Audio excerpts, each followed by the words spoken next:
All right. What's good, squad? Welcome into another episode of Phuca-Pod, a Phucaname product. Find us all across the web at Phucaname, Phucaname. I'm your host, FrostyPhenix. Catch me across the web at FrostyPhenix, FrostyPhenix. Gaming clips, voice acting, journalism, all that good stuff. Here with the usual squad spec, Squad, introduce yourself and where people can find you on these interwebs. What's goody, y'all? It's your boy Wavy God. That's the voice y'all hearing right now. You know, the sneaker lover, anime watcher, the video game player. And you know, I just got me a new green bottom fitting. Okay. You know what I'm saying? So you already know, they show us to the green bottoms and the gray bottoms. You know what I'm saying? We don't do them nasties no more. That's been out of style. So I just got me a new Yankee green bottom. Had to retire the old gray bottom because it's had that since like 2012. It's getting a little dusty. So yeah, this is a brand new one. I ain't opened it yet, but it's gonna be crazy. And we got a couple topics for y'all today, man. Like it's a lot of stuff been happening, and we got some stuff like this. We literally just coming off. It's by the way, the day we're recording this is February 12th, so we just coming off of a crazy showcase, a nice showcase. So you know what I'm saying. But y'all rate the podcast 5 stars everywhere y'all listen, especially on Apple and Spotify podcast. Of course, if those listening, Frosty's going crazy with the dancing right now. But yeah, y'all rate the podcast 5 stars on Apple and Spotify podcast. Y'all subscribe to the YouTube channel, all our clips, like and share with the homies and everything like that. You know what I'm saying? Of course, converse with us in the discussion questions we have up on socials and everything. So y'all may get featured in an episode. We'll be reading them things off. You know what I'm saying? So 100. Y'all just keep following. You know what I mean? Without further ado, thank you, Wavy. We'll get to some of these overall topics before we get to the showcases of late as of this episode. You ready to roll them off, Wavy? Let's go. All right, you're going to do a little roll call, right? Not a roll call. We're going to do a little speed through. There we go. So, honestly, the first one, I mean, it's been happening in the news. I don't know why this company did this in the first place, but Overwatch just dropped the 2. I don't know why it had the 2 in the first place at all, because they promised a whole lot of things with the PvE mode and everything, and it's a bit backfired to them because they took it out. They took a whole lot of stuff, so basically they made it. And I think Overwatch 2, that if you bought all the skins of Overwatch, the first one, that didn't carry over with you Overwatch 2. You had to lost all them. So people were already mad off that. And I feel like, I'm pretty sure people didn't forgive them for that either. So like when this got announced, I mean, it was cool that they're dropping the 2. They're finally admitting their mistake. But it's like, are you gonna give me my skins back? Like, I know I think they're gonna drop 10 characters this year, I believe. So that's cool. Shout out to y'all still play Overwatch. Is it enough to get me back in the game? Probably not. I gotta be honest. Like, we put that joint down in like 2017, 2018, 2018, I believe. I haven't gone. If the squad wants to get back on it, you know, you might give it a shot. Please. Yeah, Frosty said nah. Everybody's moved on. You know, you got to do a lot to get people back onto your game. You know, in general. Yeah. So that's wild. I mean, what do you think about the? That's wild. Like that's like I'm not even going to invoke their name. Point is, dropping the 2 off of the game, just making it your new universal 1. What happens to Overwatch 1? The first one. Like, was that shut down? I mean, it was literally the same thing. No. Like, but like, you know what I'm saying? Game. Like, if the first one is still available for purchase, or like not purchase, but you know what I mean? Oh, access. I see what you mean. I don't think so, because when I like I said, I haven't had that game installed in a long time, but it's in like my library on Xbox. So when I saw it, when they had the Overwatch 2 announcement, it immediately got switched over to Overwatch 2 now. So it's like literally like it's no. They got a redirect in my library anyway. Yeah, it was they like got that. A redirect. It's crazy work. Like, wait a minute. Let's see, Overwatch. That's Blizzard though. You know, it's Activision 1. Which that's funny for later on in the episode, but that's for another. That's the next. That's early. The next. That's in a little bit. I'm just googling really quick. Accessible. So no, it's 3 years ago. Overwatch. Okay. October 3rd, 2022. The Overwatch servers were shut down and the game was made unplayable. And its sequel, Overwatch 2, was released in a beta state the next day. So now Overwatch 2 is now Overwatch as Overwatch was scrapped. Yep. Mm-hmm. There you go. Yep. Overwatch, they're finally just saying like, hey guys, we know you didn't like this before. They try to justify it in the beginning too. And now they're like, you know what? Let's drop it. And I'm almost positive. And I'm pretty sure all y'all agree with me. I'm pretty sure Frosty will agree with me too. Marvel Rivals, they lit a fire underneath them. They had to. That's the only reason why this is possible. Like, and that's why competition is good. For that exact reason right there. Well, competition is good, but apparently it might not be good, especially if you're converting your sequel back to your original game. You know. Okay. You know. I mean, that's a good point. But at the same time, it's like without Rivals, you're not even getting this, like, you know, them reverting back and basically saying confirming they made the mistake. No, I understand though. But shout out to Blizzard and making that decision. We hope good things for you. And I'm pretty sure my cousin, shout out to Eric from Nerdverse too. He probably gonna be back. He's been on this for a while. He's gonna stay on it. That's funny. Like, he's gonna. They got their fans. You know what I mean? You gotta stay loyal to your fans. Yep. Horizon Hunters Gathering. What are we talking about with that? We're talking about this online interactive experience for the Horizon series in general. Yeah, the Horizon universe. They got their own MMO now. Like, and I honestly thought this was like the same thing as the one that they're making for mobile and PC. It's not. This is a whole different one. And everything. I did not look at the trailer because they have like a 10-minute in-depth trailer online on YouTube. I did not check it out. I've been meaning to. I just haven't checked it out yet. But did you check it out? Personally, I'm not interested. But the reason I would say I'm not interested is because I've made a comment. I know this is a little sidebar, and we probably will get into it later on in the episode or just overall from this point forward, is when you realize your gaming plate is full. And I don't think I'm not interested because it's a bad game. I've got other games that are just on my purview right now for the time that I do have. And it's not enough for me to make room on my plate to get rid of the other things that I just would rather prioritize. I'm not the audience. Understandable. But the plate can never be full. Nah, but I feel that though, because this is like I said, that's probably why I haven't watched it yet. Because I just don't like when I saw it. I'm like, all right, that's cool. I thought it was the same as I thought it was the same one as the one that was going on mobile and PC. Which I always thought that was weird that it was coming on mobile and PC and not PS5 or not PlayStation when it's like the franchise.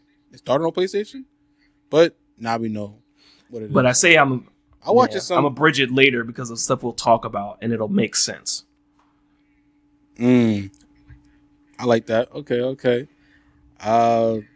Yeah, and then I think another news bite that we got, I think, is coming from the Xbox side of things. And shout out to Jess Corden, you know what I'm saying? He basically had an article come out basically talking about the next rumored PC console hybrid and everything coming from Xbox. And I think an article even said that it's basically going to be coming out at the earliest late 2027. I believe they said. Okay. That's like the earliest it will come out. The competition for the Steam box, Steam machine, Steam cube.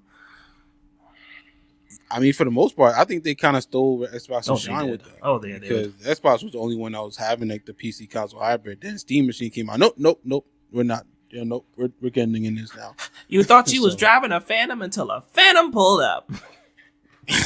That is a shout out to the Pimp Chronicles, man. That was a great stand-up. Legendary. That was a legendary stand-up. Most definitely. Half hour was just straight jokes, man. Shout out to Cat Williams. But yeah, I think, and he also in the article too that like, it might not be like it's gonna be good, but the Windows updates for it might have a little issue with that because apparently with like Windows updates they do it like kind of frequently, and apparently even on the RG Ally it's like relying on Windows updates because like it's still Microsoft and everything, and sometimes like the Windows updates can even like I won't say break the current ROG Ally X, but it could like cause some bugs where it makes it like kind of unusable. And we actually posted this a couple days ago, I think about last week. And one person from over on Blue Sky, so shout out to Robert Wagner, or his Swede Trap Blue Sky Social. I'm not sure how you say your name, but he basically responded saying that if you've used Windows at all in the past many years, especially on a device specifically intended for gaming, oh yeah, it can be negative. It can be very negative. And that's he said an ROG Ally user. Okay. So speaking from personal experience. He even said he gave personal experience, so that's even better. And he even said that like, we responded basically saying like it is gonna be like, you think the updates can be like a negative effect? They said, yeah, like Windows gets way more updates than Xbox. And if you play 1 to 2 times per week, like them, you frequently turn on your device and wait for the updates. Windows updates can have also rendered handhelds unusable for days at a time while waiting for a fix. So if that can transfer over to like a console PC hybrid, that might not be a good look. Like obviously they're gonna probably work out these kinks and stuff like that for when it actually like launches and arrives. Hopefully, because I don't think the Microsoft team is used to like, or the Windows team is used to like working on console stuff. They're usually working on like just PC computers and stuff like that. So this is new to them still and everything. So I think that with time, it's gonna get a little better.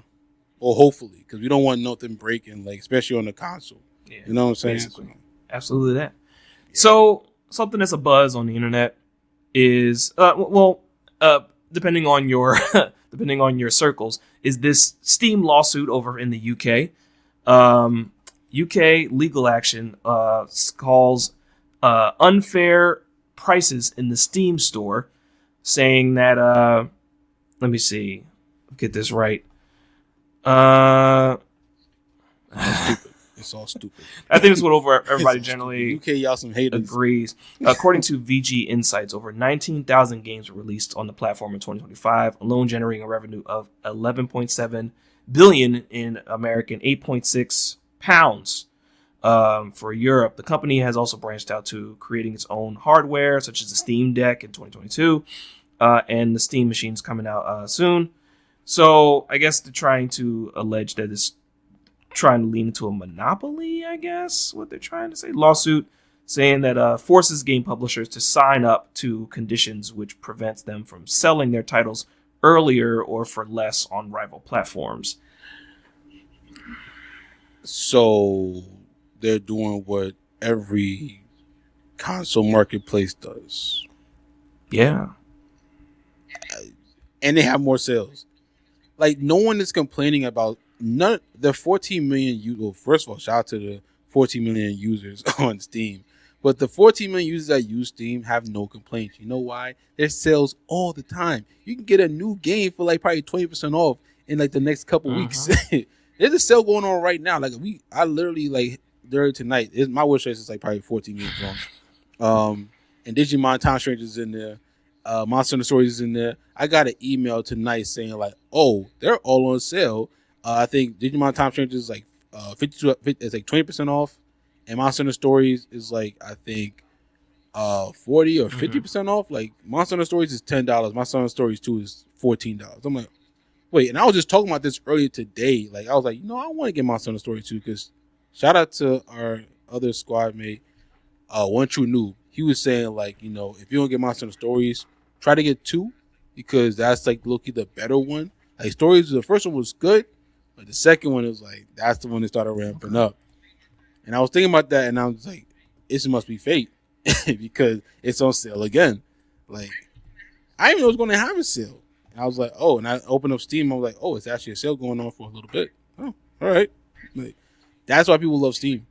Things like that. Accessibility. So UK, y'all some haters. Yeah, I mean, yeah, you hate it's like trying to understand the business. I think is generally when we're talking about politicians or anybody else who's trying to analyze the numbers and certain things that don't add up. But I think there's supposed to be some type of, I guess, good in trying to stop this kind of movement. But gaming overall, we talked about before, the value. Wavy and I talked about, looked it up a little bit before the episode. The gaming industry has quietly become the world's most dominant entertainment force, generating $184 billion annually, which is with a B, which is nearly double the combined revenue of movies at $33.9 billion and music at $28.6 billion. So, tangent a little bit about how some of these games I mentioned before, I think in the previous episode, some of these games looking like movies. Expedition 33 is a movie. They're turning it into a show. God of War is a movie. Guess what? It's getting a show. Wait, are they going to a show? Ideas are floating. Like, you know what I'm saying? Like, it's not like, but you know what I'm saying? Minecraft got a movie. Mario Brothers. Baldur's Gate 3 is getting a TV show. Mario had a movie. Mario's movie sequel's coming out. They keep teasing the Legend of Zelda show. You name it, right? Yep. Coming out next year. You name it, right? And then music, guess what? People making music like Warframe. Music is unique to the game. They're like musicians who are like, oh, guess where my song is? On a game. That's where you're going to hear it. Probably outside of TikTok, the other place you might hear somebody's tracks. Maybe if you're scrolling Spotify, or maybe if you're scrolling Apple Music or whatever, just naming the place the music streams, just in general. Other streaming services, of course, people navigate other ones. But a video game is definitely where you hear music. So GTA, I know you don't understand it, and I know we talked about this, and it's joking. GTA. Look, I get the radio. There were songs on GTA 5 that I had not heard. Some that I did and some that I didn't. But because I circled the radio on that game. Amen, and then that's not even counting OSTs of like just great music. I think in a current episode, I forget which episode it was that we had, but a noob again said that you can listen to everything when you listen to a video game soundtrack. There's all kinds of music. You got electronic. There's some hip hop in there. You know what I'm saying? There's rap, hip hop, same thing, but whatever. Debatable. There's house music. There's Latin music. Rap is like the actual thing. Hip hop is. There you go. Yeah. Yeah, you know what I'm saying?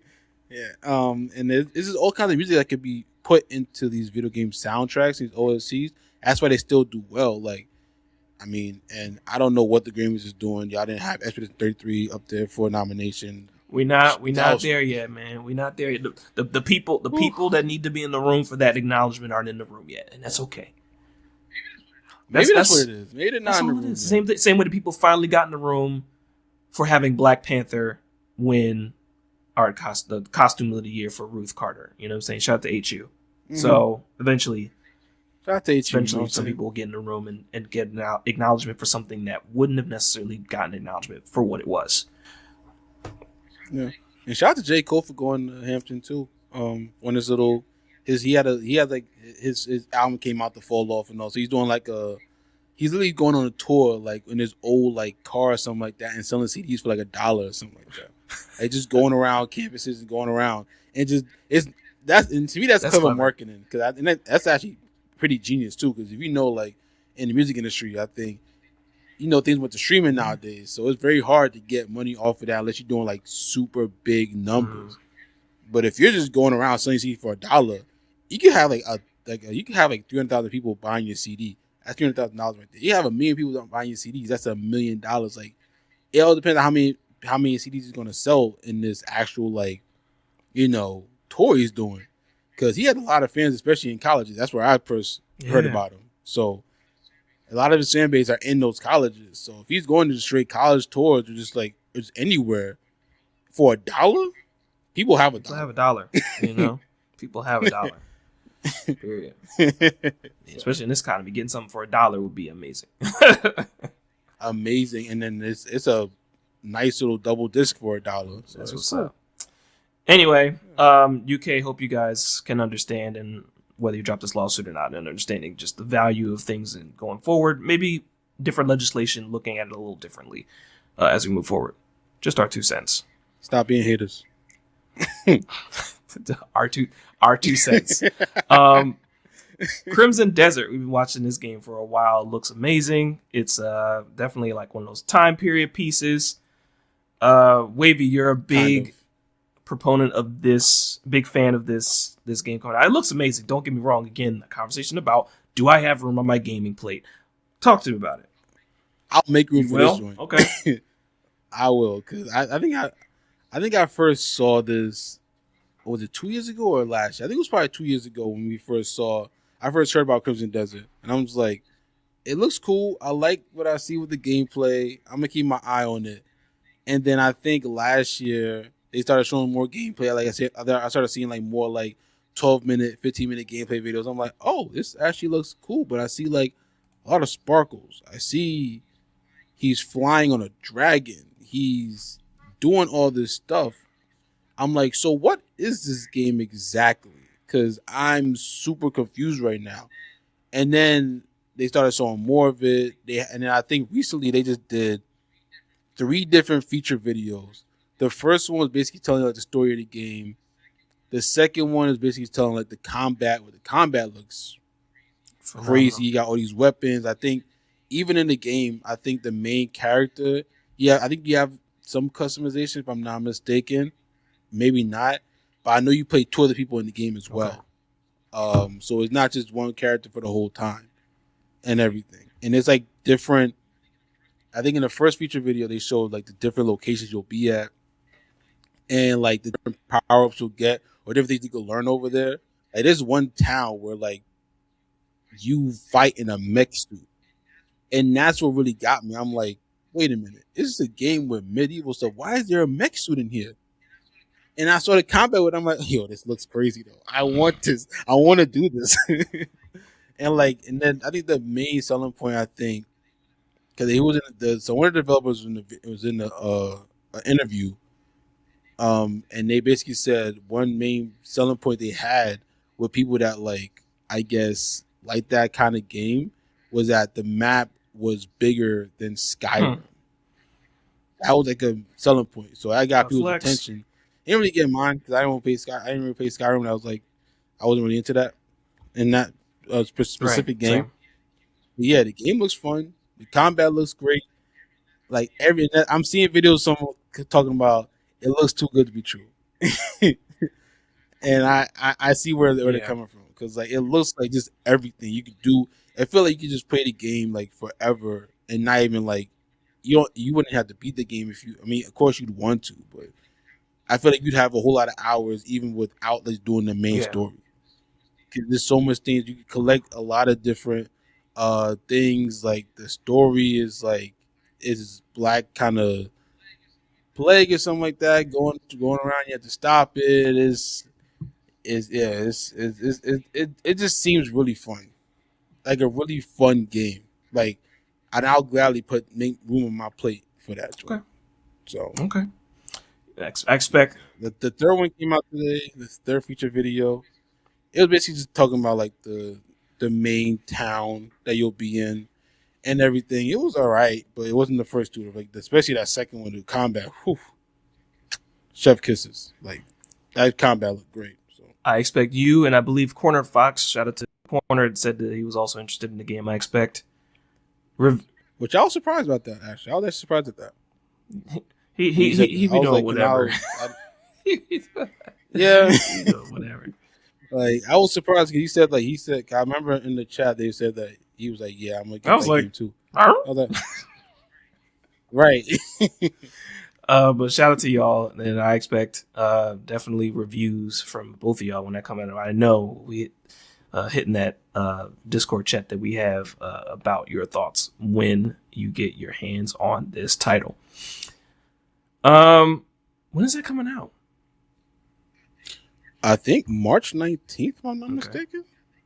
Yeah, I think March 19th. Let me go to the search engines. To the search engines. Put that on a t-shirt. In the meantime. That's it. Yeah, I'm pretty sure it comes out March 19th. Not to be confused with... Yep, yeah, March 19th. March 19th. Okay. There we go. Not to be confused with... On Xbox Series X, PlayStation 5, PC. I think it's going to be native on Mac or something like that too. Basically going everywhere besides the Switch. For now. For now. Switch 2 coming We'll coming for everybody at this point because they got Final Fantasy remake coming on that joint. Got Final Fantasy 7 remakes coming on the Switch 2 later this year. Yep. I saw that. The From Software Souls-like is unique to Switch 2 is coming. So they're coming for a higher exclusive to Switch 2. Exclusively to Switch 2. Dustbloods, I believe. Yeah, Dustbloods. It's going to sell some units over there just because it's From Software. And then, we'll get to the Nintendo Partner Showcase. I won't spoil anymore. Highguard, the latest title that was announced during the Game Awards that released in January, the free title by the company, if I'm not mistaken. Let's see. Let me get their name right. What is Highguard? I know it's full of like Timefall 2 and Apex developers and stuff like that. So that would be Windlight Entertainment is the developer. Windlight is the developer and publisher. Windlight Entertainment. Highguard. The squad has played it. Generally, I know I've played it. I played it along with Wavy, and shout out to Matt from For the Crew podcast. We've played on a team together on the game. I will say personally, I get it. I dig it. That's the kind of game that personally I generally like to have more time to be able to master because there are people on these competitive games. Like generally, we're talking about this. We're talking about Marvel Rivals. We're talking about other things where people know the maps. There's definitely a difference between people who get on and just have fun, like noobs who just run wherever they want, and people who, as soon as the pistol fires off in the race, they know exactly where all the bones are buried, where all the shortcuts are, where the best whatever is, the best strategy, the best where the loot is at, and all that. You know what I'm saying? I'm mid to max that. Like almost like I don't need to know where everything is, but generally I would move in a way that at least be able to counter people to win. There's a difference between like getting demolished and at least having a good back and forth, right? So, but I'm getting that feeling I had reason I got Halos because I was trying to get trashed. I would need a little more time to cook in there and practice, maybe playing with different characters and knowing different things about how things work. I do like what it offers. I do like what it offers. Yeah, I mean, you got my thoughts. I think it's a nice middle of the road kind of game. Like, I don't think it's something great. I think it's good. Like to me, it's like a 7 out of 10, and there's nothing wrong with a 7 out of 10. Like that's still a passing grade. That still means it's fun. You know what I'm saying? Obviously, there's some stuff they could work on, like I guess the progression system. I guess you say the menu. It felt like it was a little undercooked and everything like that. I mean, I think when I first played the game, we played a 3v3 because when it first came out, only had 3v3, and I think the next week or next day had a 5v5 mode. And I think the main thing that me and Matt for Crew was saying, shout out to the homie Matt for Crew from For the Crew podcast, like Frosty said. The main thing we said was that like, yo, these maps are way too big for a 3v3. That's what we said. Just because, like, and we would be the type to like go into like when the gates open for us to get the loot, we would go to it where the shield breakers at, and we would go over there. But it's still hard to still find people and stuff. So that's why we were saying like, hey, if they made the maps a little bit smaller, it'd probably be a little bit better. And then next thing they had a 5v5 mode, which we never played the 5v5 mode because the whole squad was never online. You know, people talked about it in the chat, whatever, and they never showed up. So, so we don't know how that worked out, but I could assume that like when like Because it's basically a game where you get the shield breaker and you try to put it into the other person's base, and then once you do that, you try to take over it, take the walls down, try to explode like the detonators and stuff like that. I can only imagine that. I think that's when like the real action starts happening. Getting the shield breaker and then doing the raid, whatever. Yeah, that's where everybody's at. They're trying to shoot each other, trying to get the detonator. I can only imagine a 5v5 over there. Like, oh, that will probably be sick. But yeah, I think the game is fun. I think trying to find people in the 5v5 mode, like, I feel like that would be, like I said, be really crazy just trying to do the raid part, because there would just be a whole lot of hectic bullets flying everywhere. So that would probably be super fun at that point. But like I said, I think this game got some unnecessary hate from people. I don't think Keighley made it any better putting it at that exact slot in the Game Awards, and then also coming out that like they didn't even pay for this promotion at the Game Awards or the trailer. It's a rumor that like Keighley off the strength was like, yo, this game is fire. Let me put this at the Game Awards and everything. But then him putting at the last spot, that probably didn't help, because like when people saw it, they were like it was ready to hate. So I mean, and people, I heard people.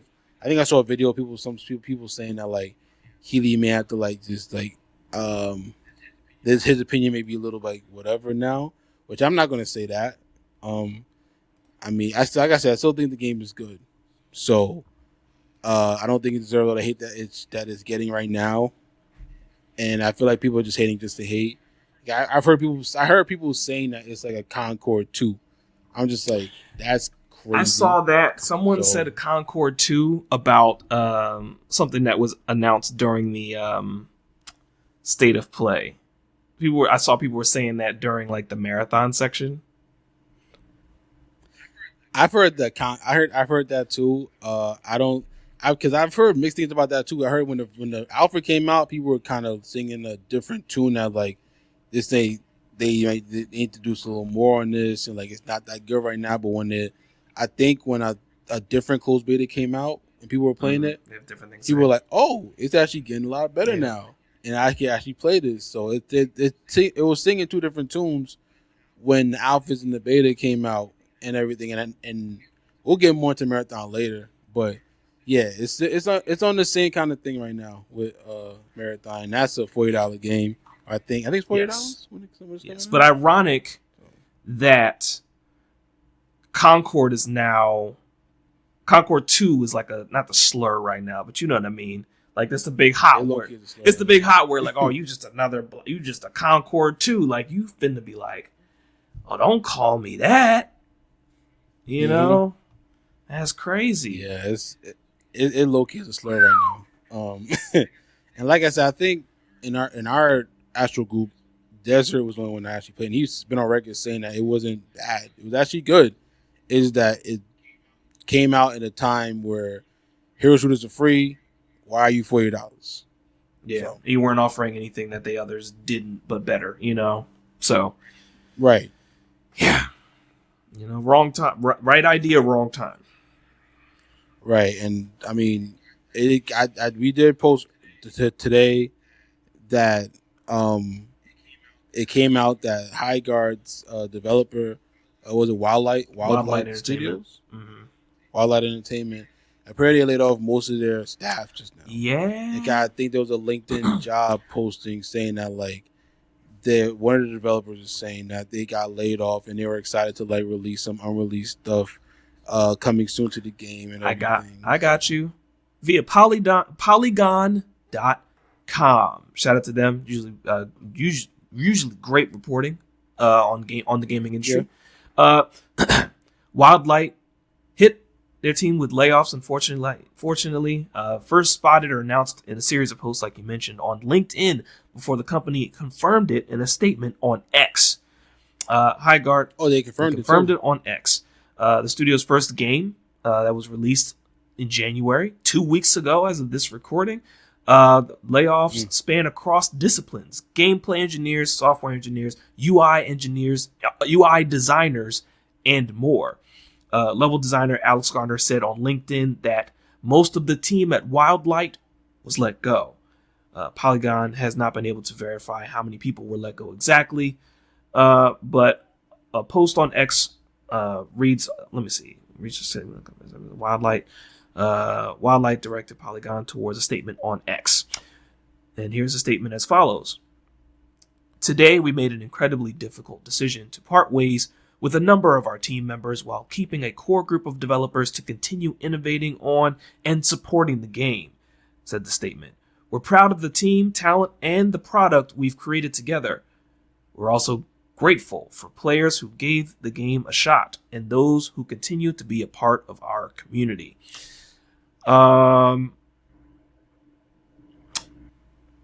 Yeah. People are not your homies. That's crazy. So we can't be in their books. We don't know what the reasons are. It's a shame. And we always talk about this. We've talked about this for the last few years. And we're talking about mass layoffs for gaming companies, for developers, other people who help make video games come to life. Whatever reasons there are for the companies. And we've even talked about early day Nintendo. We're not talking about current Nintendo, but early day Nintendo CEOs would take pay cuts to make sure that the people could stay on staff and continue to make product. Yeah, man. The president at the time, if I'm not mistaken. Yeah, I think it was Iwata. Was it Iwata? I believe so. Initial critical reception from Polygon was glowing, but Highguard struggled to find an audience. Highguard received his first new playable character, so as of last week, rolled along with an update that fine-tuned the gameplay, giving a broad impression that Highguard was turning the ship around. You can read more on the article at polygon.com. So, and just to confirm, it was Iwata in 2014. Okay. That was like, he had a 50% salary reduction for himself, and that was in 2014. So that was when the Wii U performance was like really in the dirt. So you say, you know what? I'll take the cut, so we don't got to fire nobody. That's valid. Very, very commendable. Yeah. I don't know about today, but Wildlight had previously planned a year of content for the shooter. Whether or not those things will actually come about, it will remain to be seen. Hopefully they do. I mean, I think, like I said, the game could use that. I mean, they are, like you said, they already added a new character, and there's probably gonna be more to come. There's probably be more modes coming and stuff like that. But you know, these layoffs they come for everybody. Do not discriminate. And another major game is coming for actually. Already came for actually. 2KXO. Excuse you? Yep, they already laid off 80 people on the team. Laid off 80 people on the team. They said that, so it came from I think this place called Game Developer. That Riot Games announced that they'll be cutting around 80 people from the 2KXO global development team. The executive producer Tom Cannon stated, this is some of the quote and everything, but it said overall momentum hasn't reached the level needed to support a team of this size long term. Yeah, so don't know why. Like, even the good games, like, is no saving anybody. Like, it's crazy, and this is a free to play game. It's ridiculous. As per Polygon again, fighting game was in development for a decade, but it has underperformed. Or did it? Allegedly. 2XKO, which is set within the League of Legends universe and shares characters with Riot's massive MOBA, was a passion project. Let's see. In an official statement, executive producer Tom Cannon said that the game has not reached enough players. I want you to know that the decision wasn't made lightly, Cannon said. As we expanded from PC to console, we saw consistent trends in how players were engaging with 2XKO. The game has resonated with a passionate core audience, but overall, momentum hasn't reached the level needed to support a team of this size long term. I'll tell you what, Evo will probably help it out. There's an Evo this year. Which I have no doubt is going to be Evo this year. I don't know. Well, once I'll read this. I've seen Sonic Fox on it a couple times on his YouTube and everything. Shout out to Sonic Fox. You know what I'm saying? But he's been on it a couple times, so he's been having the combos down and everything.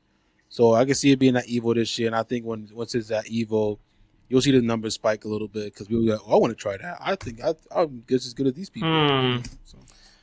One quote I will say: 10 years on 2XKO, 12 at Riot, and I got laid off with 30-minute notice. LOL. Designer and producer Patrick Miller posted on Blue Sky. Yeah, you know, that's crazy. 30 minutes before. 30 minutes. Man. Like, what are you supposed to do with that? Like, what are you supposed to do with that? Well, not to treat it that way, but not moving forward. But I don't have any. I can't even say anything. It's almost like it's like the meme with the guy with the meme with the McMahon. Vince yeah, McMahon, with the whole like. Cut. Nah, we're done. Now we're not gonna talk about it no more. We can't. It's crazy. Yeah. So we got 2 more topics before we hit the main. If you want to touch on Wonder Man, Wavy, I'll say great product from Disney Plus, great show. Shout out to the actors' portrayal for Wonder Man. I don't know anything about Wonder Man as a character in general, so I don't either. So that's that's that thing that I don't know about Wonder Man like that. I still like the show. Like you said, I think it was a great show. Something great from Disney Plus. Probably one of the better MCU projects on the streamer platform and everything. Shout out to the actor that portrayed Wonder Man. I think he did a great job. He's been in other comic book movies too. He's been in, I think, Aquaman's Black Manta. Yes. He was in. Yes. And everything, and he was also. What else was he in? He was in Yahya Abdul-Mateen II. He was also in Ambulance, Candyman, The Matrix Resurrections, Watchmen, the HBO show, Us. Oh, he's a Watchmen? Okay, Watchmen. He's got a good rap sheet right now. Shout out to that brother. And shout out to Ben Kingsley for his role as Trevor. It looks really good. Yeah, man. I thought it was a good show. Wavy. And everything. What's good? He's flagged on his Google to appear in Secret Wars. They already got the credit. I'm looking at all of his movie list or whatever. I see Secret Wars in 2027. I guess that makes sense. You know what I'm saying? 2027 Secret Wars. Okay. So he's not in Doomsday. Well, we don't know if he's in Doomsday. He's probably not. I don't see Doomsday here. We'll see about it. I don't see Doomsday here. Yeah. He's in Secret Wars. Secret Wars is gearing up to be some crazy stuff. So is Doomsday though. Like the marketing for Doomsday right now is crazy with the whole the different videos they had going forward. And the Doomsday clock on YouTube. Let me see if that joint is still running. It probably is still running. It's not gonna be up and running forever. Run up to the last. Doomsday clock. Yeah, I'm pretty sure. Clock is. Let me see. It's still going? Hold on a moment. Yep. Yeah, it's still running. It's still going? Over on Marvel Entertainment's YouTube. Hopefully it ain't costing them nothing to like keep it there and stuff. Probably it's probably not. YouTube is free generally. Yeah. Ain't costing. Yeah, I think it's a great show and everything. I think it was good 8 episodes. Probably like all like span like probably 20 to 30 minutes each one. 20 to 35 minutes each one. Yeah, it wasn't like hours a piece. It was good chunks of little time. Yeah. Struggling actor and stuff like that. He got his big break. I think it was a great show. I don't know, like I said, I don't know a lot about Wonder Man. We both don't know a lot about Wonder Man. I think the person that knows the most probably is Cornered Fox. He knows about him and everything. So even I went to the comic book store, they know about him. And even the person behind the counter was like, yeah, not a lot of people know about Wonder Man either. So it's one of those. We shall see. And shout out Disney Plus. Shout out to y'all. I did a good job over there. And finally, as we lean into overall conversations about the gaming industry, going into this route, I know a lot of people probably have touched on it in their own kind of way.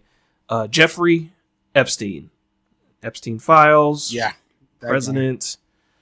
celebrities around the world, around in America anyway, you know, the infamous list. But his name now, when we're talking about it, may be synonymous with one of our favorite words of all time. And by favorite, I mean not. Microtransactions. Actions.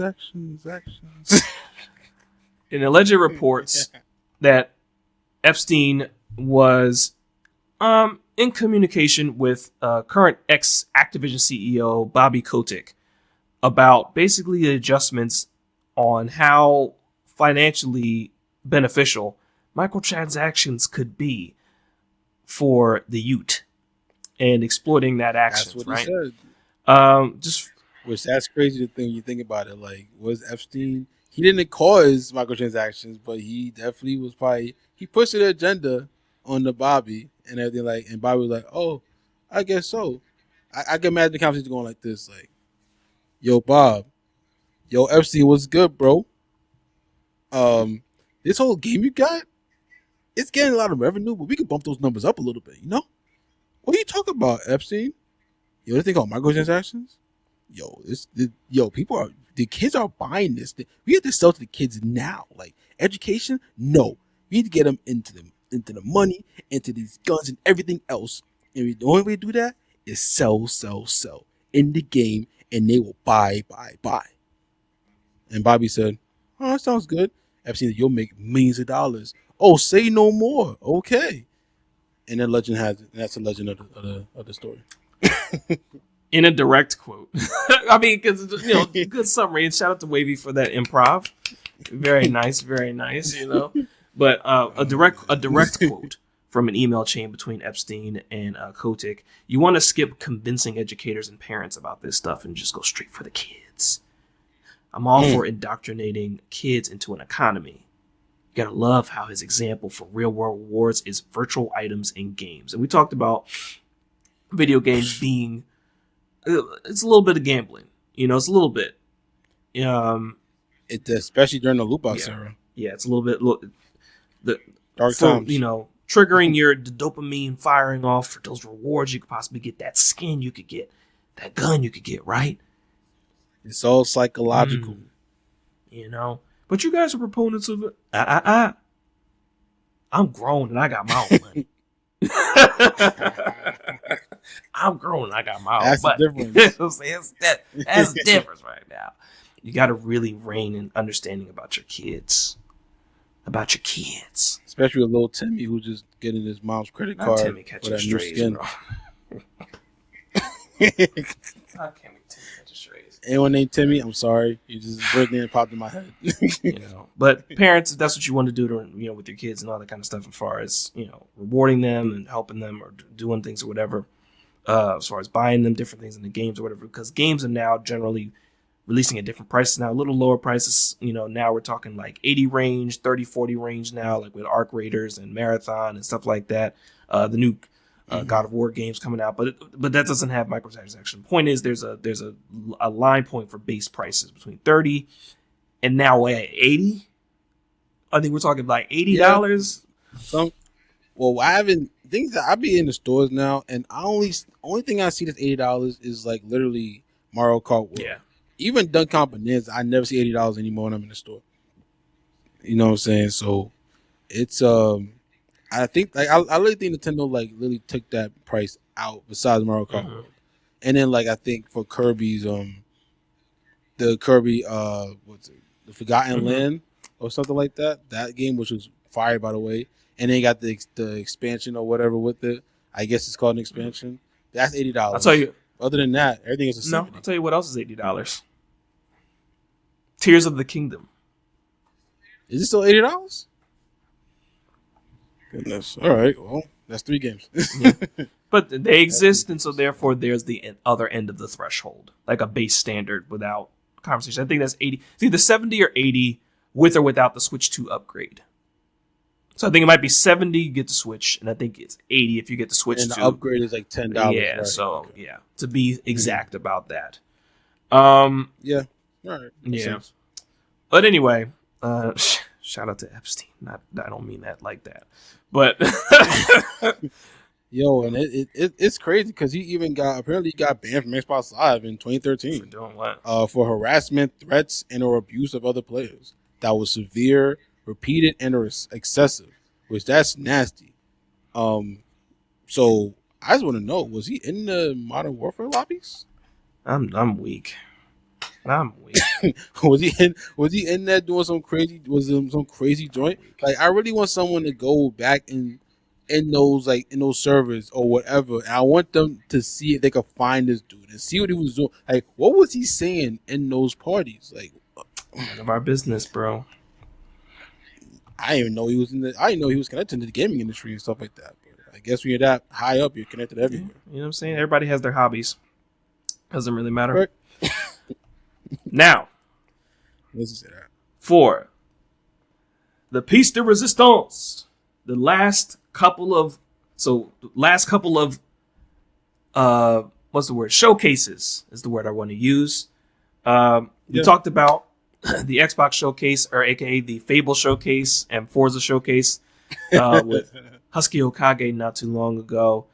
But now, Shout shout out to Husky, but now, Nintendo not too long ago, and Sony as of today of this recording. The three heavy hitters have dropped their streams of the year, setting the bar for how they go on moving forward. I won't say that for Nintendo just because this is a partnership. Oh, okay. So this is like more so like their partners. It wasn't their first parties and stuff. Okay, like I that. apologize. So I would think that next one is coming, hopefully soon, and it's gonna be like that's when heavy hitters is gonna start coming out. I would assume, Okay. I would assume that we can expect one probably during Pokemon Day. I would assume that. When's Pokemon Day? I think February 27th, if I'm not mistaken. Okay.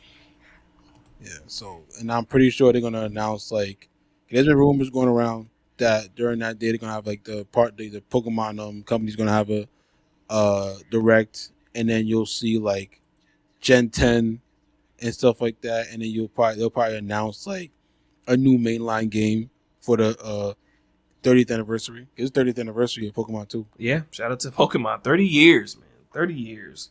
Yeah, man. 30 years. Yeah, no, I was 7. I wanna be the very best turner that no one ever was. What a great song. Great song, man. So Wavy, go down the list for the partner showcase on what was announced during that time. I know the main things that I was excited for, me personally, was a Kyoto Xanadu. I think that's how you pronounce it. But it's like a 2D kind of like scroller, I guess you could say. But like when the boss fights come, they come into like then it goes to like a 3D action RPG type of thing. So I was like, oh, okay, you got my attention, and I think that's supposed to be coming out in the summer. So I'm gonna keep my eye on that. I think it's only coming out for Switch 2, which that's fine. I mean, I'm not super pressed to play it, but I'll keep my eye on it for when I get a Switch 2. That'll probably be one game I will get. Digimon Time Strangers coming out July 10th for the Switch 2, which that makes a lot of sense because I don't think it's like that powerful to be doing that to command that much stuff from the Switch 2. So I think that's a very good pairing. If you, I will say because I played the demo for Star Wars Outlaws on the Switch 2 recently. How did pretty good. I didn't play through the whole demo. I just ran around a little bit and then I deleted it. How long did you spend on it? About 5 minutes. But no shade. I think there was also I played a little bit because I saw it in the store. It was a demo. I might re-download it. Who knows? But I did it, and then my wife and I we had to go somewhere. Of course, I did it right before we had to go do something else. So I should have tried it when I had a moment. But in general, if it can run something like that, and it ran it pretty decently, I'm not gonna say it was like you can see every blade of grass if you catch my drift. But I would say, if we're talking about Time Strangers and we're talking about cell shades and just overall in general, like the graphics that Digimon offers, I'd say it'll probably do okay. I would assume so. And I will say the Switch 2, if anything, I think this showcase may have showed me that like they're getting some third party support more than usual. Yeah. Especially with the list of games that's going to be out going to later. I wasn't necessarily excited for it, but it was something that I thought it was important. But I think one game I was excited for actually, Adventures of Elliot. That game was cool, and you have experience on that game because you have Switch 2 currently, and you played the demo. So I really want to know like what you think about that game when you played it. So we're talking about an action RPG, right? Not turn-based. And of course, we're going back. A lot of games are going back now. We've been talking about this for a while. Going back to the 8. So it's not turn-based? No, it's not turn-based. We're going back to the 8-bit scenario, right? We're talking about, action running around, making you think more like improving on like what Legend of Zelda was, right? But not so straightforward where you just have to like run up and down and the sword is going in one way, right? There's diagonals. I believe there was diagonals. But just the way that the game operated, the art looks amazing, especially for the box and the way it looks. And then when you get to the game, the gameplay looks pixelated, but it's intentional, right? It's going for that retro feel. And then when people talk, you see the art drawing of the people. Okay, so it's one of those. Yeah. Okay, So the demo, or the release was announced to be pushed back as the team worked on making quality of life changes per player feedback, one of which I heard was, and I think I probably agree, Elliot's walking speed or just overall field travel speed, right, among other things. But I'm looking forward to it. My wife is looking forward to it. She's the one that primarily uses the Switch. She wants to play it. She's very interested. That's fire. So most of the games that come for Switch 2 generally would be in her purview. And then if there's anything else that's exclusive to Switch 2 that I can't get for PlayStation, then I'd let everybody know. But most of the games that come out for Switch 2 that I'm interested in is probably something that my wife is also interested in. So that's really cool. That's really cool to say. Yeah. That's fire. God, I was one game that stuck out to me. I was like, oh, it looks like a new IP. Yeah. And then I saw the game, some of the gameplay. I was like, oh, nice. And I saw a demo. Like, oh, a demo. And I saw Switch 2. Like, yeah, that makes sense. Like, I wouldn't. Like, I'm not one of those people that's like, y'all wanted to come to the Switch. Like, no, y'all do what you got to do on the Switch 2. I'm not one of those people that like, I don't need it on my Switch right now. Like, when I get the time and the funds, I'll get the Switch 2. But as of right now, y'all gotta pander to the old Switch people. And if they don't be like how the PS5 was and the PS4, don't do that. Because there's a reason that we don't, at least I don't want that. There's a reason why I don't want that. Because when y'all make games for both generations, now you're taking time out from Switch 2 to work on Switch games. And now you gotta make as more resources, and you're probably not gonna the games are probably not gonna be as I guess as powerful or as fleshed out as they could be on the Switch 2 because you're making them for the Switch as well. So you're making two different things, like instead of just focusing your attention on just one. So that's the reason why on certain episodes I'll always say about the PS4 because they're taking that time away from PS5. So and I feel like it's gonna be the same way with the Switch and the Switch 2. So yeah, just keep it on Switch 2. And I get it, I'll get it. Don't put it on the regular Switch. No, I don't think anything is going to the regular Switch anymore. They don't need to. Especially when we have that conversation about not backlog, but you know what I mean. Don't like create anything for previous consoles, but yeah, don't listen to us because generally y'all gonna do what you want to do anyway, as far as developers are concerned. So anyway, moving. I think Bethesda has something over there too, which cause I think when they presented it, it was something that like they don't usually put their games on Nintendo, so this is I think it was a big deal when they announced it. But they're gonna be putting the Fallout 4 Anniversary Edition on there, Indiana Jones and the Great Circle's coming to Switch 2, and also Oblivion Remastered is coming to Switch 2. Oblivion's getting a lot of love lately, especially with the was it not the re-release but the remastered edition. So let me see, Oblivion. Mm-hmm. That's the one that's coming to Switch 2. Mm-hmm. So I was actually surprised at that because I think Bethesda, first of all, they be having some bugs in their stuff. Like I think they probably improved on that, but I would hope that like they run like kind of they run their games. So optimization can use some work sometimes. So I really want to know how they're going to run on Switch 2, honestly, when they do come out. The remake, the remaster was released in April last year, so 2025 as of this recording, April 22nd to be exact. And you know, one of the articles I see, shout out to Polygon, again, the title of this says Oblivion Remastered has ruined me for Skyrim.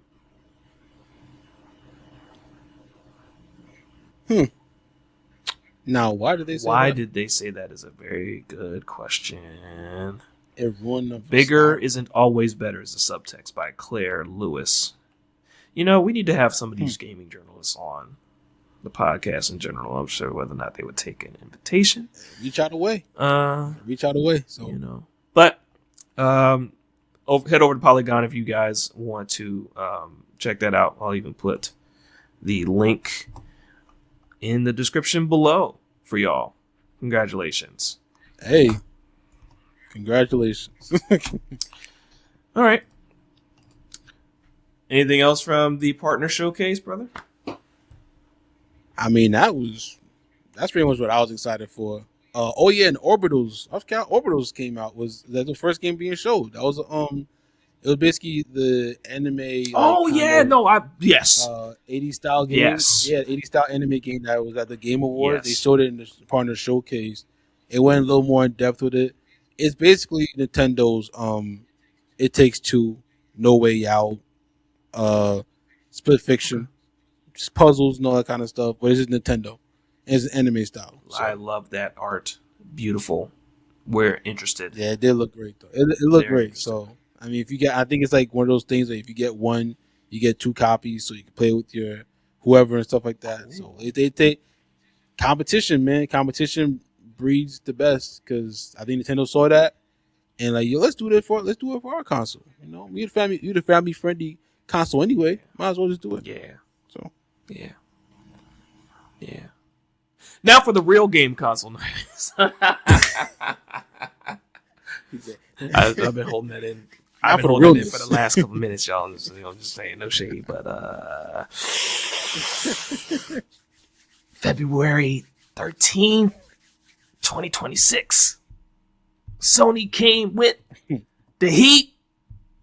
They came with some heat on this one. I was jumping out my seat for one. The heat. Here we go.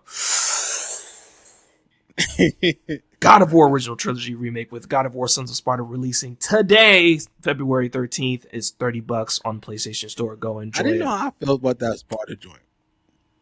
It looks awesome. It looks good, but it's like, do I want to play as Kratos? Yes, you do. Because he's going ham. Yes, you do. Yes, you do. You certainly do. I mean, it looks good. Can he say that for the last announcement of the show? T.C. Carson, the original voice of Kratos from the original trilogy. Shout out to TC, man. He's narrating the game. He's narrator of his older self telling you about his youth. Oh, okay. Shout out TC Carson. Shout out Living Single, stuff like that. I'd rather prefer Friends, but shout out Living Single. That's a whole other conversation for another day. The music is of the original game. They brought back the original composer for the games for this. This is love. Okay. This is love. I can't wait to grab this. Now, this is one of those games that I will make room in my gaming play for. I'm thinking about what can be pushed to the side and reduce time and how much money I need when I get my next paycheck and figuring out my little budget situation. This particular game? Yes, I'm buying it. I'm going to buy it. Okay. I'm going to buy it. All right. I know you said the remake is like still a couple of years. No time frame, and I don't even care. It's in development. So they're not like I'm not gonna speculate. No, shut up. Nope, shut up. Yeah. Shut up, wavy. All love, bro. I don't care. I don't care. It's coming. We're gonna get new. Dog. All right. I will say this. God of War 3 doesn't even. Yeah, God of War 3 doesn't even need a remake. It doesn't. Okay. It doesn't. The first two do. I agree with that, yes. First two need that new gen love. 3 does not. If I get not one polish, whatever, depending on your point of view. if you could make one with the stylings of 3 at least, bruh. It's gonna sell. Now what I do wonder is if they will try to make the remakes in the same style as the 2018 in Ragnarok.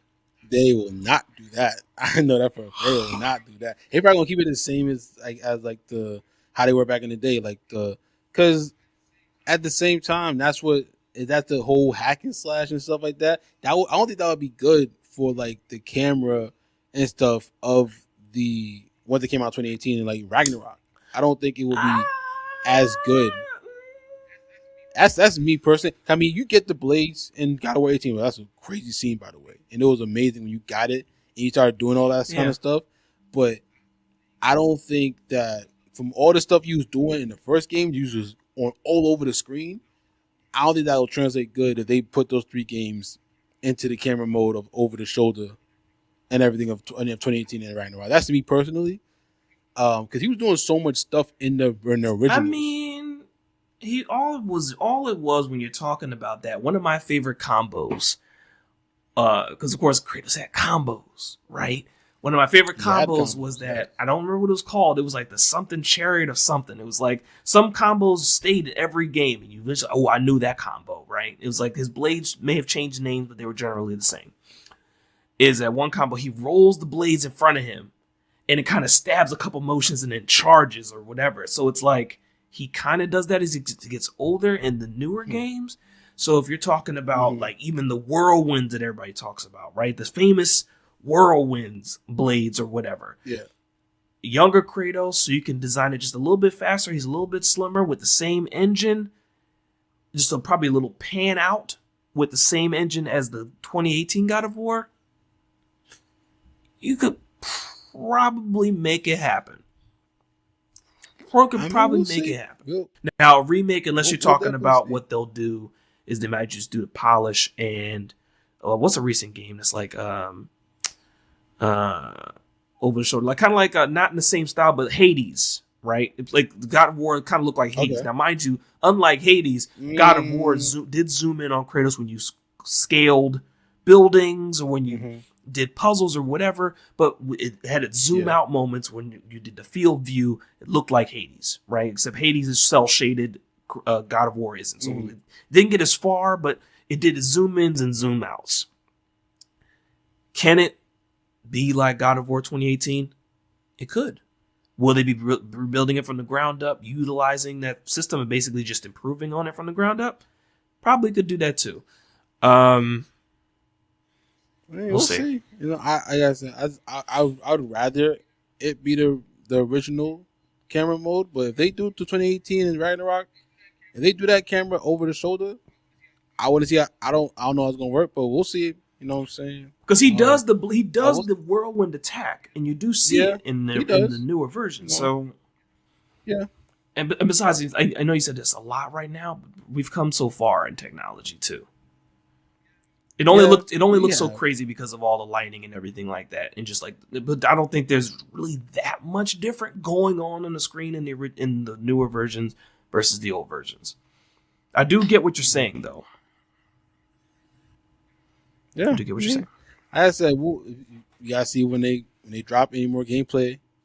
We'll see when it happens because it's in development. So. And TC, just his energy brought it. He said, "Go!" Ugh. That was tough. I was like, TC, you back at it, man. Back at it, like you never left. It's amazing. It was still cool to see that. I didn't play the DLC of like the roguelike DLC for God of War, but I remember I did see that scene or whatever where like the Chris Judge Kratos is talking to like the young Kratos is on the throne and stuff like that. But I don't think TC is like saying anything, but like you just see. Wait for like, what now?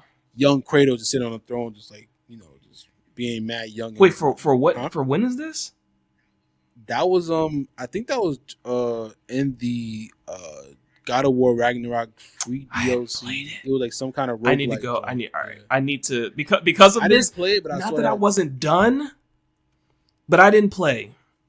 Valhalla. I didn't play it either, but I saw that scene on like YouTube. I heard about it. Now I gotta go watch So it. I just saw it on there, and I was like, "Oh, now that's you know tough what? right there." Okay, I'm not even gonna watch it. I'm gonna find time and I'm gonna re-download Ragnarok and I'm gonna play it. That's what I'm gonna do. That's what I'm gonna do because that's how much I was. Because not that I thought we were done, because we talk about speculating all the time about the next game in this trilogy. Because Ragnarok, we're like, oh, what's your third game going to be? Atreus is gone. Kratos is whatever. You know what I'm saying? For those that if you haven't played Ragnarok at this point, I didn't say anything else. that's what I didn't say anything else, but. We always speculate what the third game is going to be, but now we have something like the real revitalization of this. We're revisiting Kratos and his youth again, right? And then whatever the third game is possibly going to be. So I'm loving this. And shout out to I think it's the 20th anniversary. 20 years? 20th anniversary. 20 years. 2005. I was 15 when that came out. I was in high school, man. I remember that. Look. Anyway. I think, if I'm not mistaken, not like DMC came out around, not the same around the same time. Because those were holding PS2 down for the longest in that mature kind of space. Some other people were when you're watching the stream earlier. I saw in the comment section, people spam games they're looking for. One of the titles of games that I did see that people were like hoping for an announcement. DMC, right? DMC6. People were like, DMC6? You know DMC6? why? It came out. It came out as a rumor, and we posted that too. That they were saying that DMC6 is going to get announced. It might get announced at the State of Play, but probably around because the DMC, the Devil May Cry Netflix series, is looking at season 2 this year, in March or May, I believe. So an announcement around that time, if related at all. And maybe they want to take. They didn't want to take any spotlight away from Pragmata and Resident Evil 9. Maybe that's possible. It's very possible. Very possible. Or just not being worked on. Hopefully, it is. But. Shout out to Adi Shankar. Getting a lot of hate for his interpretation of the series, but it's an interpretation, and I don't hold it against him. Season 2 will be releasing May 12th of 2026. Anybody curious? What, the DMC season 2. Netflix show season 2. Yeah. So, but hey, so that brought up the rear of it, but the beginning of it is where a lot of people, even shout out to our homie 8-Bit, didn't see coming. And that's Kena, Scars of Cosmora. I was so high when I saw it and everything. I was on my couch yo. I was so shocked because I didn't think they were gonna make a sequel. I love I thought the first one was a really good game. It was very good. And plus, it was it's two brothers, it's two black brothers. I was going to support regardless. Absolutely. When I saw Ember Lab, I'm like, wait, they have a new IP and I was like, oh no. Yeah, I was like, because like I said, I love the first one. I thought it was a nice little take on the Souls light category. I'll say light because it definitely wasn't Souls like.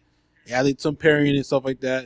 Sometimes the bosses can get a little crazy, but I thought it was a good game, good combat, and I thought it was gonna be just a solid PS exclusive. Well, you'll have to Xbox later and stuff, but I thought it was gonna be just a solid game. They said, "Nah, we got no one in the works." I'm like, "All right, cool." They showed the gameplay. I'm like, "Oh, they got more combat. Oh, she's older now, and they got a new creature. They got new creatures." I'm like, "All right, you go ride a creature." I'm like, "Okay." Oh, y'all going crazy over there, Ember Lab. Okay. They keep my eyes on the game. My eyes on. My wife played the first one, and she loved it. She loved it. And of course, we didn't expect this either, so she's excited. I'm excited because I enjoyed the game thoroughly.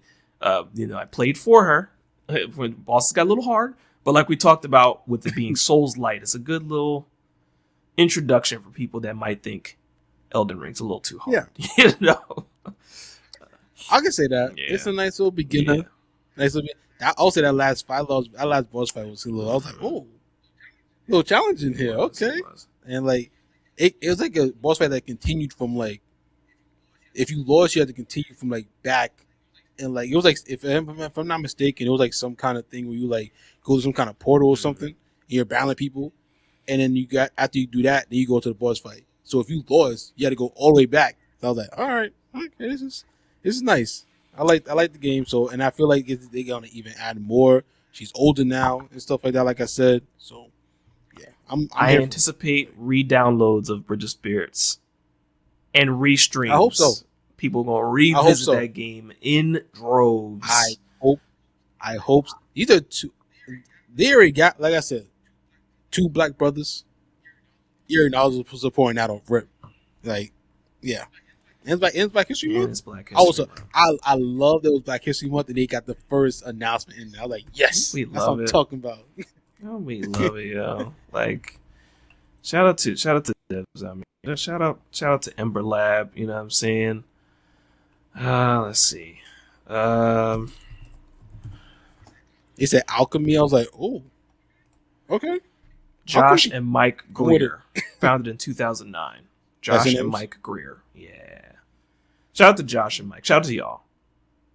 Congratulations. Shout out to y'all, man. Like we even said during the stream that they basically, because of the success of the first game, they were given the green light for this other one, and to play around a little bit more with what made the first game great and expand a little bit more, which is what we love to hear. Like you take the elements that we love, you stretch them out a little bit more. You don't rebuild the wheel, you don't remake the wheel, you don't whatever. You just zhuzh it up a little bit more, give people a little bit more, and let some time to cook. You know what I'm saying? Especially from improving the recipe. Love to see it. Love to see it.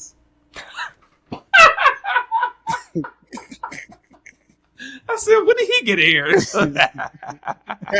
Good and clear. Absolutely cornered. I would agree 100%. So, of course, that's speculated for 2026 release. Well, they said 2026 release. I don't think they gave an exact date as of the stream, but... Yeah, they didn't give a date, but it's coming out this year. I was like, oh, coming out this year. Okay. Yeah, man. Game Awards fit to be fire. I always say that around the beginning of the year. Fit to be fire. Let's see where we are in the halfway point. And we usually do our halfway check in and see where we are.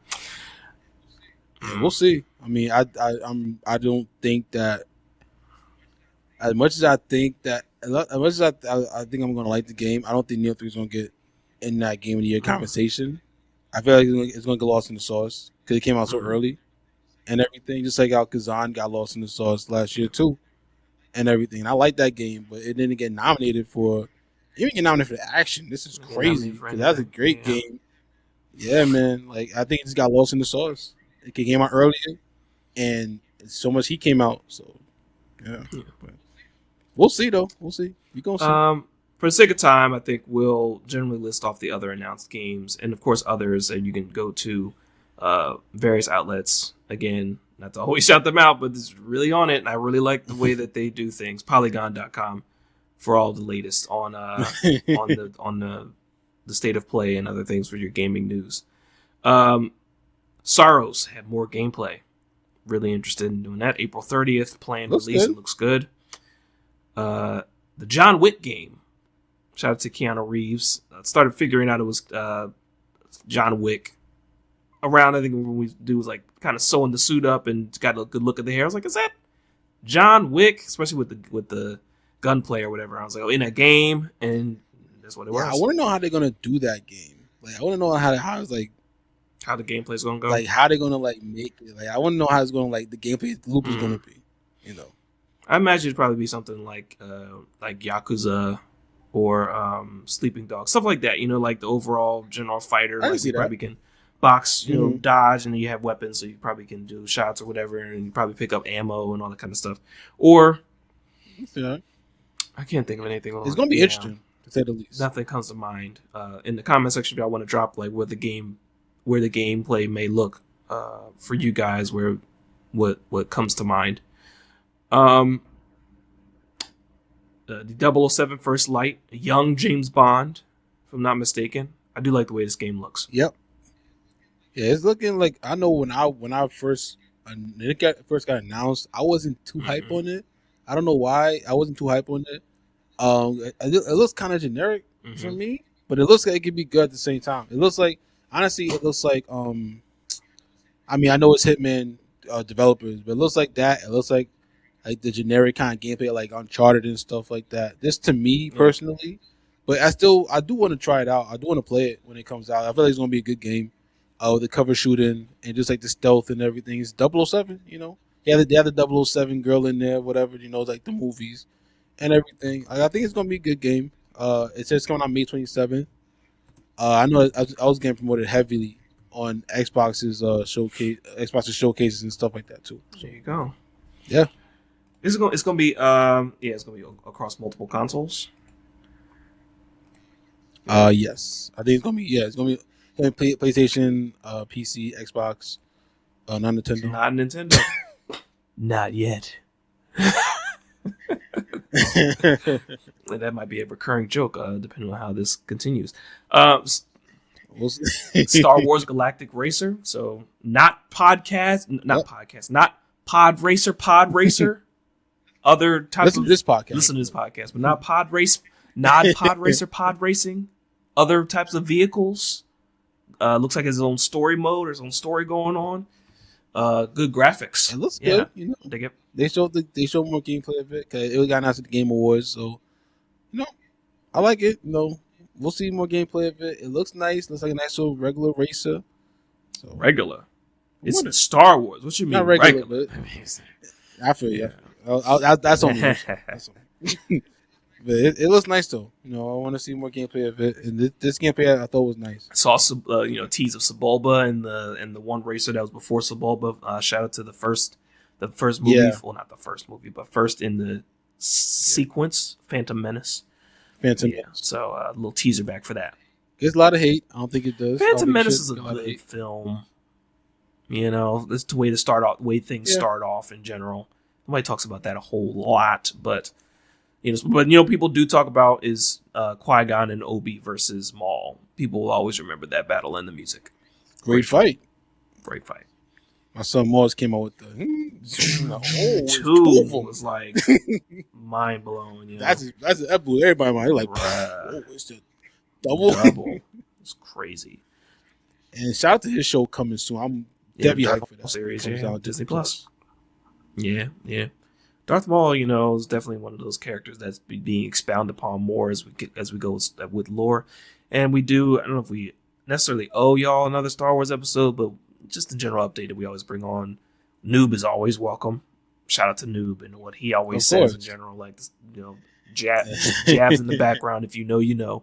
But talking about the latest Star Wars things, and we'll see what the rest of the year looks like as far as Star Wars announcements. Believe also like a little touchback earlier, not too long ago. I think this year was Kathleen Kennedy stepping down officially. She did step down officially. I know a lot of people were hyped about that. Yeah, to pursue more creative ambitions, and Filoni and I believe another person will be stepping into the roles. So we'll see. And even with that, it got leaked online that I don't know if it's leaked, but I think George Lucas's original sequel trilogy came out and stuff, and I think it's supposed to end with like Princess Organa. I mean, Leia being the next Chancellor and stuff like that. Like it was gonna show Luke rebuilding the Jedi Temple. So it sounded like he was trying to lean into like the extended universe book. It's what it sounded like. At least with Luke rebuilding the Jedi Temple, because that does what happened. He does rebuild the Jedi Temple. So that would be the hope. I mean, yeah. And apparently they're gonna do Rise of the Skywalker. So no, I think the understanding is not that they're redoing the film, but that they're trying to do create a bridge so that the result of Luke isn't so jarring. You know, kind of like that the whole thing we talk about between episode 3 and episode 4. It's kind of like, like, what happened to that jump? Well, here's the Clone Wars to explain how we got here. That's the approach they're going with. Okay. Okay. All right. That's cool then. All right. Mm-hmm. From what I understand, I could be totally wrong. It'd be interesting if they redid a whole movie. That would change the whole aspect of the third film, depending on how you do it. But, yeah. Yeah, maybe it could. Especially since Carrie Fisher's no longer here, so you can't. Anyway, Be a lot. I think overall they're trying to create a bridge. That's a whole different conversation. No, right? Don't even entertain the idea of like 3D prints of people. You know what? Nope. No. Castlevania Belmont's Curse. So people that love the Castlevania Netflix series and the Metroidvania games, the genre. It's in the name. It's in the name. New game coming out. The joint looks amazing. It looks good. It looks pretty good. I was like, okay. If I'm not mistaken. You know? Wait. No, it was It's a Konami. I'm sorry. Not Capcom. Konami. That was like the whole Konami. They had a whole between that and Resident Evil Requiem and with Capcom and all that. I know Corner don't like that with Konami. He's still salty about it with Kojima, how he did him. Yeah, I always am wary. Which I can understand. Worry about it, talking about anything Konami around Corner Fox, personally. Oh, it's also coming for Switch, launching in 2026 as well. So, which that makes sense because it doesn't look that powerful. So I feel like the Switch 2. Why is that your thing about? I be riding the Switch 2 a lot. Yo, that's so crazy. It can lift 5 pounds. Like, bro, like what? I be going to Switch 2 a lot, man. My fault. I know. The shade. I still want one like later in life, but when I retire and I'm old and gray, like that, like okay. Nah, but for real, I do want one. Like, I'm not hype on it right now, but I do want one. I just be ragging on Switch 2 because, I don't know. It's funny. Marvel Tolkien announced 3 characters. It was Magic, Wolverine, and this other character that no one has ever heard of. Danger, I think. And I think Cyborg. Is she like something over like the Danger? Yeah, I think because they mentioned that that she trains with them or something. Yeah, what her traps are gonna be like. It'll make you feel like you're in a sim. So, Danger possesses various superhuman abilities due to her massive power. She was also slated to potentially, as a physical manifestation of the Danger Room. Oh, so she is in 616. So she is legit a character. Wow. Let's just get in here real quick. Please work with me, mouse. I don't know what you're doing. Danger is the physical manifestation of the software program used to power the Danger Room, training room for the X-Men. Danger Room was created by Charles Xavier to train his X-Men daily. After meeting Amal Farouk, the Shadow King, Charles decided to devote his life to protecting humanity from evil mutants. Located in the off-limits west wing of the mansion, the original Danger Room was filled with traps, projectiles, firing devices, etc., etc., etc. What was it say about her? While working to install the Shi'ar technology one night, the Danger Room spoke to Professor X and asked, "Where am I?" Realizing the Danger Room had mutated and become alive, but still needing to train his X-Men, Xavier made the choice to ignore and hide the life form from his X-Men. Every destruction of the mansion led to a rebuilding and usually upgrading of the Danger Room. Okay, so at some point it just becomes sentient. That's awesome. Yeah, that's actually really cool. And if y'all didn't know about Danger, y'all know now. Y'all know now. We all learned something today. And shout out to Desert. Shout out to Desert for getting us into the closed beta too. Yes, because he gave us some code I think to get in the closed beta. So I had my fun when I was on it. It was a couple things I think a lot of people wanted to work, to have them work on this stuff, and I think they probably did work on it. But I had my fun when I played it. I won a couple matches, played a couple, lost a couple. Same. But I do want to see Wolverine in there, see how he's going to do. I know Magic got a nice little she got a nice little boost in character ever since Rivals. So Yes. I expect to see her in a lot more Marvel stuff, especially now. So planned for release August 6th. Pre-orders start February 19th. And it has its own original story. So that's awesome. I did see that, yeah. That's cool, man. That's cool that they have a story too. It's not just like hopefully it like hopefully it launches with private lobbies and stuff like that too. That'd be cool if they had private lobbies. So if it launches with that. Oh, I don't think it wouldn't, but you never know these days. So. Control Resonant, sequel to Control, which I'm now interested in playing Control because I don't think I gave that the time of day. I played some of it.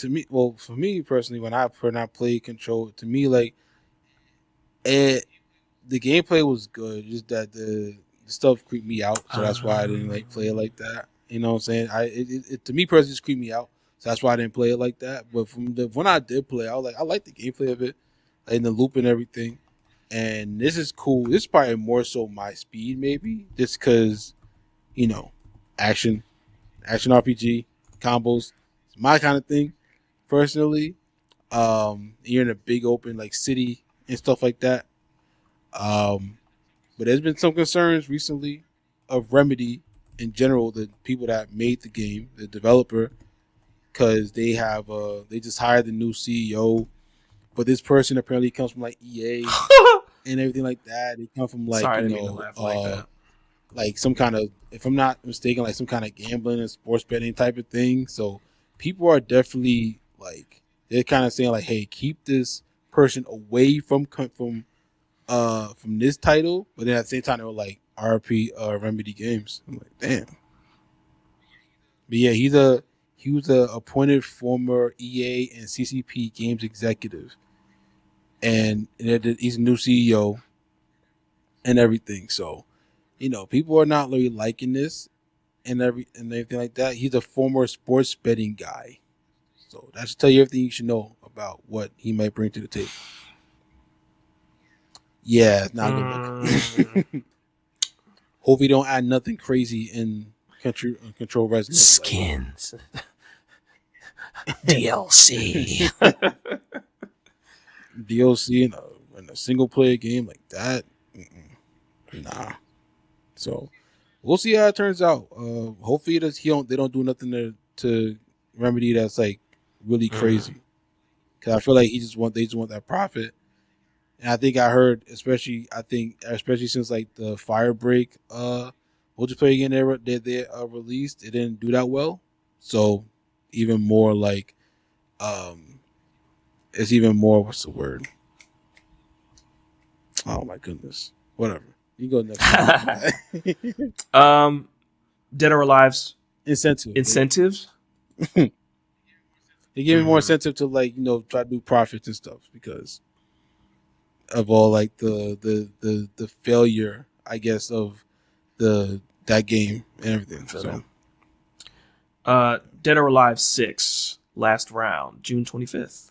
Shout out to Dead or Alive fans. Yeah, basically just like the Dead or Alive 5 last round and stuff. Just basically the free version, the free to play version of a DLC type characters that were in Dead or Alive and stuff.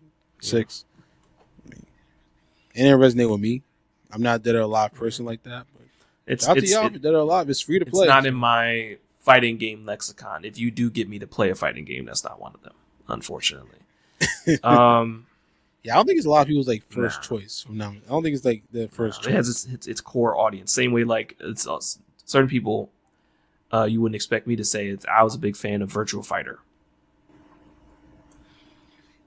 I am rather. Like that was Virtua Fighter. Yeah, Virtua Fighter was one of my things, like Tekken. Like but Tekken blew up. But Virtua Fighter, that's one of those things where like you personally. I don't know if I agree. Well, I'm not sure. I think it has like it doesn't have the Tekken audience. No, it doesn't. No, but I'm saying it's like if I'm saying Tekken blew up. It might seem not that they were in the same realm, but I'd say Virtua Fighter, they kind of start off the same, and they play the same ultimately. But I feel like Tekken got the uplift, and then Virtua just kind of took a downturn. But there've been other games like Virtua Fighter 4 and all that kind of stuff. 3. I have Virtua Fighter 2 for the Sega Saturn. I need my Tylenol. ARP. Jesus. But yeah, shout out to Dead or Alive fans. Ghost of Yotei Legends. We knew this was coming. because Ghost of Tsushima Legends. It's coming out so next month, I think March 10th. Yeah. So more raids, and you give, I think it's all 4 classes that you played in the Yote and everything like that. And then you got the Kitsune. I forget the rest of them, whatever. And then you can fight the demonic Yote 6 in there. So I think it's gonna be. I mean, the first Legends from Ghost of Tsushima was fun. I think we got in a couple games. Me and Corner, we got in a couple games. I think Desert got in a couple games with that too. And I think you got. I think you got. No, I never. Yeah? And that's probably, don't ever say that in front of Corner. No, he didn't. Because I really haven't. I mean, actually, I don't think so. Yeah, I think it might have been just me, Corner, and Desert probably. I'm not sure, but that was fun though when we did play. So. And I think it was free. It was free. Free as it will download. Be for this. So this is going to be the same thing. We'll not mention this one out of respect for Cornered. I mean, but I'll always just say it because generally, like Metal Gear Solid Master Collection Volume 2. Rev Noir is a new JRPG. That does look interesting. I was like, oh, it got a new IP now. Okay. And I was just like, all right, you got me. And it looked like an action JRPG and everything. So they got me. I'm paying my attention on that. Right. I think that it's in development, so it probably won't come out till like probably next year. Pragmata demo out today. Downloading for myself and Levy will be downloading after this episode. I will be, even though I played it on the Steam Deck and everything. I want to see how it's going to run on console. So. Crimson Moon looks good. It does. Good. It looks like it's an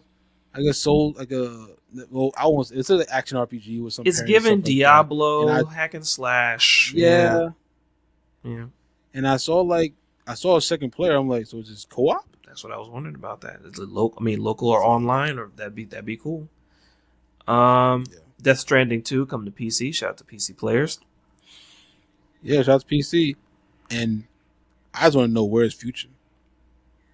Where is Future? Is he in the game? He should be. Because when they were marketing it, when it first came out, it was called DS2. And Future had an album called DS2, whatever. So I was like, where is Future? Why is he not in the game? Make a guest appearance. And I know Cordy be getting tight whenever you say. I had a feeling he probably didn't dig that too much, but it's interesting. Silent Hill is it Downfall or Townfall? I think it's Townfall. Sorry, I think I missed that. It's all good. Like I looked at the before. Usually I don't like Silent Hill. I don't do horror games like that. But it's a black guy. It's a black guy. So I was like, all right. I'm looking at the notes like, what? But yeah, no, it's solid. I was looking. I was kind of, where are you going with this? This is a black guy. I think he had locks. He had locks. Not locks. From what I saw, I think he just had a regular cut. I think he had a hat on. Yeah. But he had the beard, the sunglasses, something like that. Shout out to that. And then Konami again. From the PUBG publisher, Krafton finally reveals the project. Ambitious open world action RPG from Ubisoft's former Far Cry director. There's a lot of formers. Oh, is that what it is? That's what it is? Yeah, there's a lot of formers coming together for this project. Project Windless. You mean Chicken Little Brolic? Like when I saw the first, I'm like, yo, this Chicken Little eating his weed. He's like, yo, he's slashing people now. If Kratos he's going crazy. Like, what? If Kratos was a chicken, I'm like, what is this?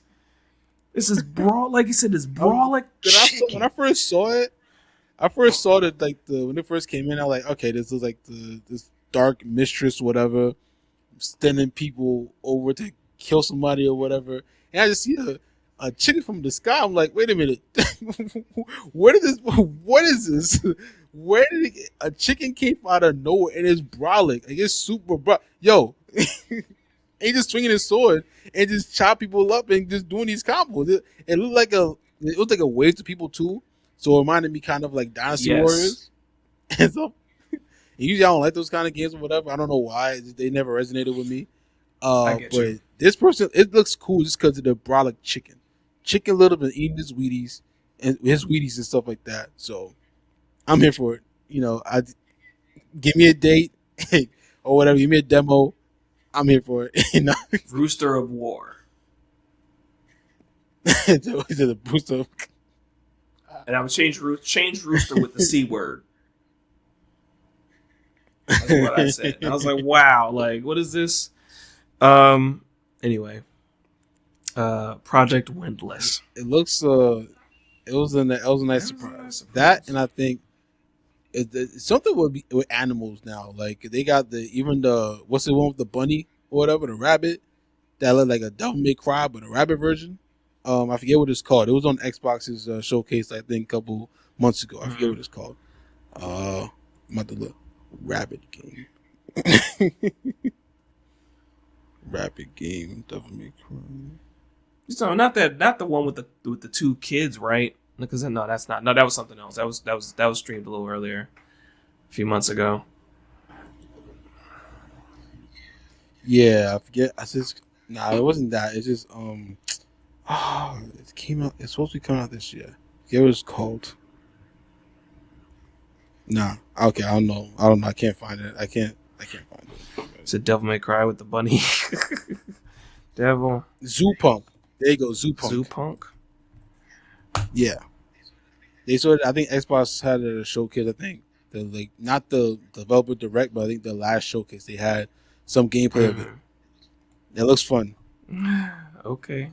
So something about animals, like just coming out of nowhere, just start slaying everybody. I don't know what's going on with that. I think are the society trying to tell us something? Graphics look fire though. It looks like Peppy from Star Fox.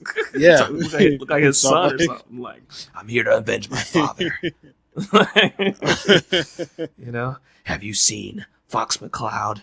I had to ask him a question. Where's Peppy? It's something about the animals, man. I think the developers trying to tell us that they're going to overcome between Zootopia and there's like another movie coming out, animal movie coming out this year as well. Is it Goat? Huh?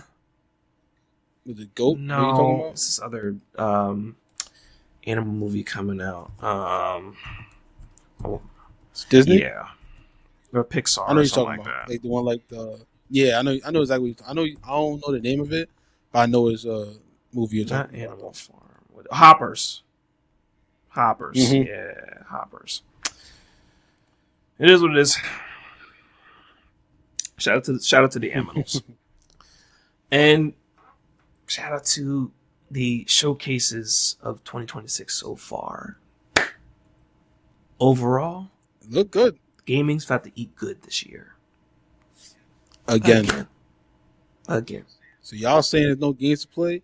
I need to go somewhere else with that. stage left, my boy. Shout out to what's his name? Wills, whatever. I forget his name on Instagram. Are y'all saying that? Pack y'all up. Out of here. Speaking of out of here, that's a wrap, squad. Be sure to check us out all across the web, all across the internet, at Phucaname, Phucaname. Check out all of our available content across all platforms. I've been your host, FrostyPhenix. Catch me across the web at FrostyPhenix, FrostyPhenix. Video games, voice acting, overall life content, the wikes. Squad, close out with your socials. What's goody, y'all? Y'all hearing the voice of Wavy God right now. And like Frosty said, y'all go make sure y'all follow him on his voice acting handles and all that kind of stuff. He be going crazy over there. You already know Wavy God, the waviest blurred ever, the sneaker lover, anime watcher, video game player. I might start doing like what Clarkson Rex said.